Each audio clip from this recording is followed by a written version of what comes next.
Mayoral Candidate Anthony Adams, what is your statement to what's going on? It's all over the media about the current mayor, Mayor Mike Duggan, not releasing the Johnson & Johnson vaccine to Detroiters. How do you feel about that? We need every tool in our toolkit to fight this deadly virus. I was initially taken aback by the statement to disregard and not accept the Johnson & Johnson vaccine. I understand now that he's kind of backtracked on that position, and it's something that never should have been uttered. What we're talking about here is a once-in-a-lifetime pandemic, which requires us to use all of our resources and efforts to fight this issue. You know, we have certain segments of our population that probably are better suited for a one-shot vaccine than a two-shot vaccine, and we need to push as much vaccine as possible out in our community. I'm also concerned really about the level of transparency that's taking place with respect to the count itself.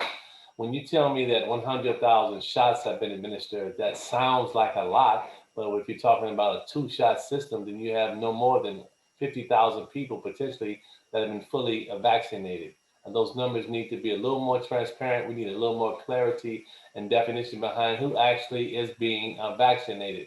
You know, I'm hearing a lot of anecdotal stories about not a lot of Detroiters participating in the TFC. So we really need a great deal more transparency to understand exactly what those numbers are, who's actually being vaccinated, and what is the final plan to get this done. Why do you think that current Mayor Mike Duggan backtracked on his plan to distribute the Johnson & Johnson vaccines to Detroiters? Well, it was a bad plan to begin with. You know, what we're talking about here is a vaccine that's been approved by the FDA. CDC has approved it and authorized it for use in the general population. And so any decision that would restrict the ability of Detroiters to make a choice, you may have some Detroiters who actually would prefer to take one vaccine shot versus two. And so when you start to eliminate people's choices, it's a very paternalistic attitude that you think you know it all, when in reality, people are free to make the best decisions that will impact their health and safety.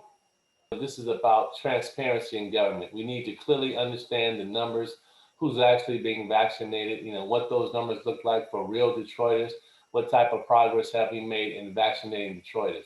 I will not rest until we have answers to those questions.